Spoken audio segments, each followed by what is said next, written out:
ഇത് നമ്മുടെ പോപ്പ്, എനിക്ക് പോപ്പിനെ അത്ര അടുത്തറിയില്ല, ഞാൻ പോപ്പിന് ഒരു വലിയ പ്രാധാന്യം കൊടുക്കുന്ന ആളല്ല. ഞാൻ ഹിസ്റ്ററി പഠിക്കുമ്പോൾ ഈ പോപ്പുമാരെ കുറിച്ച് ഒരുപാട് വായിച്ചിട്ടുണ്ട്.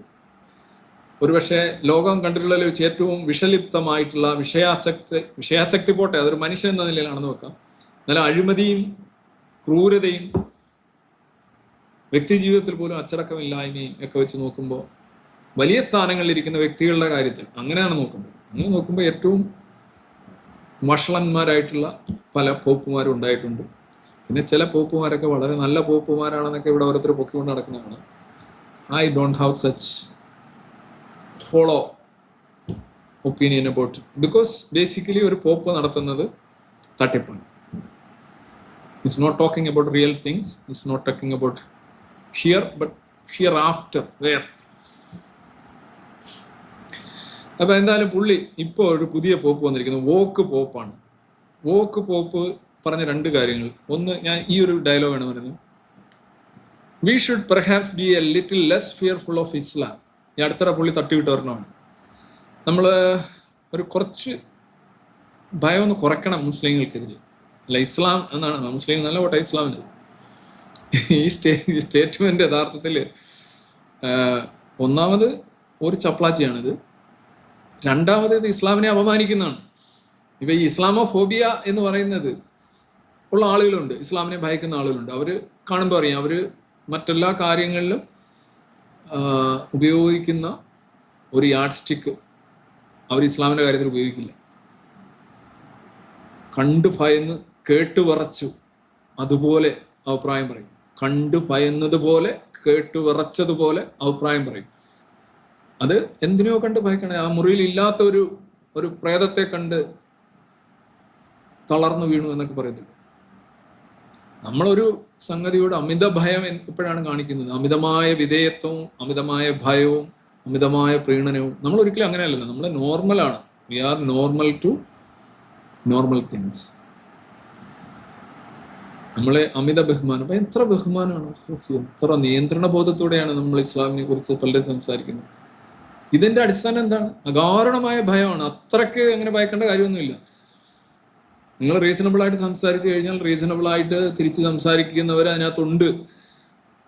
അല്ലേ തന്നെ ഒരു എന്താ പറയുന്ന ഒരു വന്യ വസ്തുവിനെ പോലെ ഇസ്ലാമിനെ കണ്ട് പാലും തേനും മാത്രം, പ്രീണനം മാത്രം, തൊടില്ല, അങ്ങനെ ആ ഒരു രീതിയിൽ തന്നെ കാണുമ്പോൾ തന്നെ നമ്മളില്ലേ ചില ആ ഒരു അപ്രോച്ച് തന്നെ ഒരു അസാധാരണത്വം, ഒരു അബ്നോർമാലിറ്റി ആ റിലീജിയന് കൽപ്പിച്ചു നൽകലാണ്. നിങ്ങൾക്ക് പ്രീണനം നടത്തി നിങ്ങൾ സ്വന്തം ഇത് കനപ്പെടുത്തുക എന്നായിരിക്കും നിങ്ങൾ ചിന്തിക്കുന്നത്. പക്ഷെ ആക്ച്വലി യു ആർ ഒരു ഇൻഡയറക്റ്റ് ആയിട്ട് നോക്കുമ്പോൾ നിങ്ങൾ ഈ കാണിക്കുന്ന അമിതമായിട്ടുള്ള ഭയഭക്തി ബഹുമാനവും പ്രീണന മനോഭാവവും ഫോബിയ തന്നെയാണ്. അതാണ് ഫോബിയ.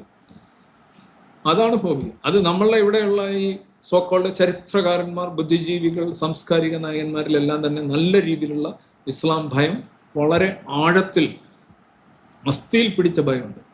അതുകൊണ്ടാണ് അവരെത്ര നന്മ മരങ്ങളായിട്ട് ആ ഒരു പർട്ടിക്കുലർ കോണ്ടസ്റ്റിൽ ഇടപെടുന്നത്. അല്ലെങ്കിൽ അവരങ്ങനെ ചെയ്യുന്നവരൊന്നുമല്ല. അവർ വലിച്ചു കീറുന്നവരാണ്, വിമർശിക്കേണ്ടതിനെ വിമർശിക്കുന്നവരാണ്, അവർ യുക്തിസഹമായ കാര്യങ്ങൾ കൈകാര്യം ചെയ്യാൻ അറിയുന്നവരാണ്. പക്ഷെ അവർക്ക് ഈ ഒരു ഏരിയയിലോട്ട് വരുമ്പോൾ പറയലാണ്. അതിന്റെ കാരണം ദേ ഫിയർ ഇസ്ലാം. എന്നാൽ ഇതേ ടീമുകൾ ഈ ഒറ്റ വാചകം മാത്രമേ, we should perhaps B A little less fearful of Islam എന്നീ പോപ്പ് പറഞ്ഞാൽ വോക്കടിക്കാനാണ്. ഞാൻ ഭയങ്കര ക്രിസ്ത്യാനിറ്റിയുടെ പോപ്പായിട്ട് കൂടി ഞാൻ ഇസ്ലാമിനോട് കുറച്ച് മാത്രമേ നിങ്ങൾ കുറച്ച് പേടിക്കാവുന്നേ, ഇത്രയും പേടിക്കേണ്ട കാര്യമുണ്ടോ? ബോധമുള്ളവർക്ക് പെട്ടെന്ന് മനസ്സിലാവും. ഇതൊക്കെ വോക്കാണ് എന്ന് സ്ഥാപിക്കാനായിട്ട് കുറെ എണ്ണം ഉണ്ട്. പോപ്പ് മുതൽ ഇങ്ങനെ കിടക്കാൻ. പുള്ളി അടുത്തിടെ നടത്തിയൊരു വേറെ statement, Christians and Muslims can live together and be friends. അതിനേക്കാൾ ഭീകരം എന്ന് പറഞ്ഞാൽ ഈ പുള്ളി പറയുന്നത് കേട്ടിട്ട് ഇദ്ദേഹം ഒരാൾ വന്ന് പറയുകയാണ് Christians and Muslims can live together and be friends. അങ്ങനെ അല്ലെന്ന് ആരെങ്കിലും പറയാറുണ്ടോ? എവിടെങ്കിലും പറയുന്നുണ്ടോ? ഖുറാന് പറയുന്നുണ്ടോ? അല്ലാതെ വേറെ എവിടെ പറയുന്നത് Christians and Muslims cannot be friends എന്ന് ഇദ്ദേഹം പറഞ്ഞിട്ട് വേണോ? അല്ല, ക്യാൻ ബി ഫ്രണ്ട്സ് ഇദ്ദേഹം പറഞ്ഞിട്ടാണ്. അപ്പൊ എന്തോ അവിടെയും പുള്ളി പറയുന്നത് എന്തോ ഒരു അബ്നോർമാലിറ്റി ഉണ്ട്. എന്തോ ഒരു സംഗതിയുണ്ട്. പുള്ളി എല്ലാം ഇൻഡയറക്റ്റ് ആയിട്ട് ബാക്ക് ഹാൻഡഡ് കോംപ്ലിമെന്റ് ആയിട്ട് പറയുന്നത് ഇസ്ലാമിനെ അപമാനിക്കൽ തന്നെയാണ്. ഞാൻ പുള്ളിയെ ബുദ്ധിമാനാണെന്നാണ് കരുതുന്നത്. അപ്പം നമുക്ക് ഫ്രണ്ട്സ് ആകാം എന്ന് വെച്ചാൽ ഫ്രണ്ട്സ് ആകാൻ പാടില്ല എന്ന് ചിന്തിക്കുന്നു. ആര് ചിന്തിക്കുന്നു? ക്രിസ്ത്യാനികൾ മാത്രമാണോ എന്നൂടെ പറയുന്നതിനല്ല, അതോ മുസ്ലിം രണ്ടു കൂട്ടരും ചിന്തിക്കുന്നു, അതോ എവിടെങ്കിലും എഴുതി വെച്ചിട്ടുണ്ട് ഇതാണോ അദ്ദേഹം ഉദ്ദേശിച്ചത്? രണ്ടായാലും ഉദ്ദേശങ്ങളും ലക്ഷ്യങ്ങളും ഒന്നും നല്ലതല്ല എന്ന് ഇത്തരത്തിലുള്ള എന്താ പറയുക വഷളൻ വർത്തമാനങ്ങളിൽ നിന്ന് നമുക്ക് മനസ്സിലാക്കാം. അല്ലാതെ ഈ ക്രിസ്ത്യാനികളും മുസ്ലിങ്ങളും ഒക്കെ വളരെ സൗഹൃദമായിട്ട് ജീവിക്കുന്ന ഒരുപാട് സ്ഥലങ്ങൾ ഈ ലോകത്തുണ്ട്. പിന്നെ അല്ലാതെ ഉണ്ട്. ഇത് ആരെയാണ് നിങ്ങൾ എന്തോ ഒരു ഫ്രെയിം ചെയ്യുന്നു, നിങ്ങൾ അങ്ങനെയല്ല എന്നാൽ അവരങ്ങനെയാണ്. ഇതൊക്കെ ടിപ്പിക്കൽ വോക്ക് അസുഖങ്ങളാണ്. അപ്പോൾ മതിലുകളല്ല വേണ്ട. ഈ അടുത്ത വേറെ പ്രശ്നം, മതിലുകളല്ല വേണ്ടത്, സ്നേഹം ആണ്. ഈ വത്തിക്കാനിൽ തന്നെ ഒരു മതിലുണ്ട്. ആ മതില് 9-ാം നൂറ്റാണ്ടിൽ ലിയോ 4-ാമൻ, ഇത് ലിയോ 14, 10 കൂടിയെന്നേ ഉള്ളൂ. ലിയോ 4-ാമൻ സാരസൻ എംപയർ ഉണ്ട്, അതായത് ഇസ്ലാമിക് അന്നത്തെ പടയോട്ട വീരന്മാരാണ്. അവർ വന്ന് റോം അടിച്ച് നിലംപരിശാക്കാതിരിക്കാനായിട്ട് കെട്ടിയ ആ കോട്ടയിലാണ് ഇപ്പോഴും വത്തിക്കാൻ എന്ന് പറയുന്ന 0.44 സ്ക്വയർ കിലോമീറ്റർ സ്ഥലത്ത് ഒരു 500-800 ഇടയ്ക്ക് ആളുകൾ ഒരു രാജ്യം പോലെ വൻ സമ്പത്തും കൂട്ടിക്കൊണ്ട് ഭരിക്കുന്നത്. ഇറ്റലിയിലാണ് എന്നേ ഉള്ളൂ. ഒരു ഭയങ്കര മതിലുകളില്ലാത്ത ആളുകളാണ്. അവിടെ തന്നെ ഒരു മതിലാണ്. അപ്പൊ പറയുന്നത് അത് മതിലായിട്ടൊന്നും ഞങ്ങൾ എടുക്കുന്നില്ല, അതൊരു ചരിത്ര വസ്തുവായിട്ടാണ് എടുക്കുന്നത്. ആ സാധനം അവിടെ ഉണ്ടല്ലോ. എന്താ ആ സാധനം കൊണ്ടുവന്നത്? അത് ഇസ്ലാമിനെ ചെറുക്കാനാണ് കൊണ്ടുവന്നത്. ഇസ്ലാം ആക്രമണത്തിൽ നിന്ന് പ്രതിരോധം ഉണ്ടാക്കാനായിട്ടാണ് ഈ ലയണൽ മെസ്സി എന്നൊക്കെ കേട്ടിട്ടില്ല. അതേപോലെയാണ് ലിയോണിൻ വാൾ എന്നാണ് പറയുന്നത്. It was constructed 848 to 852. 1200 വർഷത്തിന് മുന്നേ ഇദ്ദേഹത്തിന്റെ മുൻഗാമിയായിട്ടുള്ള ലിയോ 4-ാമൻ പടുത്തുയർത്ത കൊട്ടാരത്തിൽ നിന്ന് ആ മതിലിന് അകത്തിരുന്നു കൊണ്ട് ലിയോ 14-ാമൻ പറയുകയാണ്, നമ്മൾക്ക് മതിലുകൾ പാടില്ല, നിങ്ങൾക്ക് സുഹൃത്തുക്കളാകാം. എന്ത് പാടേ ഇത്? എന്തെങ്കിലും ഒരു പിന്നെ ഈ യൂറോപ്പിലെമ്പാടും ഏഞ്ചല മെർക്കൽ ആയാലും കൊള്ളാം, മാക്രോൺ ആയാലും കൊള്ളാം, മുഴുവനുള്ള Christian rulers, so called secular rulers, so called woke റൂളേഴ്സിനൊക്കെ ഇദ്ദേഹത്തിന്റെ മുൻഗാമിയൊക്കെ വളരെ ഉദാരമായിട്ടുള്ള ഉപദേശങ്ങൾ കൊടുക്കുമായിരുന്നു. അതിലൊന്ന് ഈ അഭയാർത്ഥികളായിട്ട് വരുന്നവരെയും കുടിയേറ്റക്കാരെയും എല്ലാം ദൈവത്തെ പോലെ കൈക്കൊള്ളണം എന്നുള്ളതായിരുന്നു. അദ്ദേഹം വളരെ ഇതായിരുന്നു. അദ്ദേഹം പറയുമായിരിക്കും, അദ്ദേഹത്തിന്റെ മുൻഗാമികൾ പോപ്പ് ഫ്രാൻസിസ് ഒക്കെ പറയുന്നുണ്ടാവാം. പക്ഷേ ഒരു രസമുള്ളത്, ഈ വത്തിക്കാനിൽ അഭയാർത്ഥികളെ എടുക്കില്ല. അപ്പൊ ചോദിക്കാം, അതൊരു രാജ്യമല്ലല്ലോ. രാജ്യമല്ലല്ലോ എന്ന് പറഞ്ഞിട്ട് രാജ്യം ഏറ്റവും ചെറിയ രാജ്യം എന്ന് പറയും. അല്ല, അവിടെ അധികം ആളുകൾക്ക് ഈ പള്ളിയുമായി ബന്ധപ്പെട്ട അങ്ങനെ അതുമായിട്ട് ബന്ധപ്പെട്ട കുറച്ച് ആളുകളാണ്, ഒരു 500 മുതൽ 800 വരെ. പക്ഷെ അവിടെ സിറ്റിസൺസ് ഉണ്ട്. ആരാണ് അവിടെ? ഈ ജോലി ഒക്കുപ്പേഷൻ അനുസരിച്ച് ഇദ്ദേഹം അവിടുത്തെ സിറ്റിസൺ ആണ്. അവിടുത്തെ പണി തീരുമ്പോൾ ഇദ്ദേഹത്തെ സിറ്റിസൺ അല്ലാതാണ്. അപ്പൊ ഈ ക്ലർജി, ആ എക്ലസിയാസ്റ്റിക്കലായിട്ടുള്ള ആളുകൾക്ക് മാത്രമാണ് ഒരു 500 മുതൽ 800, അല്ല 500 പേരാണ് സിറ്റിസൺസ്. ബാക്കി ഒരു 300 പേര് സെമൈ ലെവലായിരിക്കും. ഈ 800 പേരല്ലാതെ ഒരാള് അവിടെ ഇല്ല.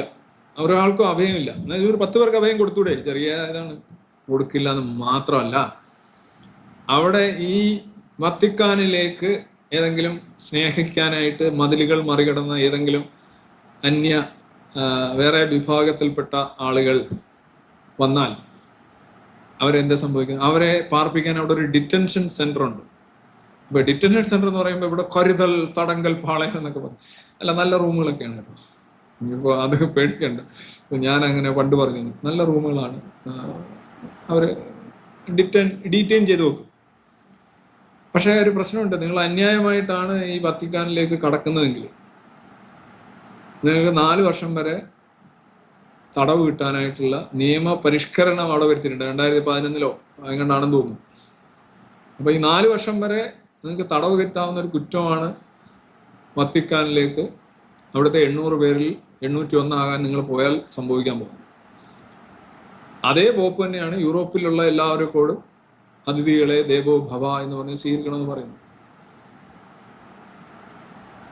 അവിടെ ജയിലൊന്നുമില്ല. ഈ 4 വർഷം അവരെ പോറ്റാനായിട്ടുള്ള ജയിലൊന്നും വത്തിക്കാനില്ല, അത് ഡീറ്റെയിനിങ് മാത്രമേ ഉള്ളൂ. ഇപ്പം ഈ 4 വർഷത്തെ ശിക്ഷ വിധിച്ചു കഴിഞ്ഞാൽ അവരെ ഉടനെ ഇറ്റലിക്കാൻ കൊടുക്കും, രാജ്യത്തിന് കൊടുക്കും. നമ്മുടെ ജോർജിയ മെലോണി ഇറ്റലിയിലെ ജയിലിൽ പിടിച്ചിട്ടുള്ളൂ. അഭയം ഇല്ല, ഭയം മാത്രം. ആ ഭയം ഇല്ല, ഭയം മാത്രമാണുള്ളത്. ഇതാണ് പോപ്പ് ഇങ്ങനെ പോപ്പിന്റെ വമ്പൻ പ്രസ്താവനകളൊക്കെ വരുമ്പോൾ pope Leo IV built a Leonin wall in 848-852 following the Saracen raid in Rome. 846 AD അല്ലെ CE. The raid had desecrated all St. Peter's Basilica.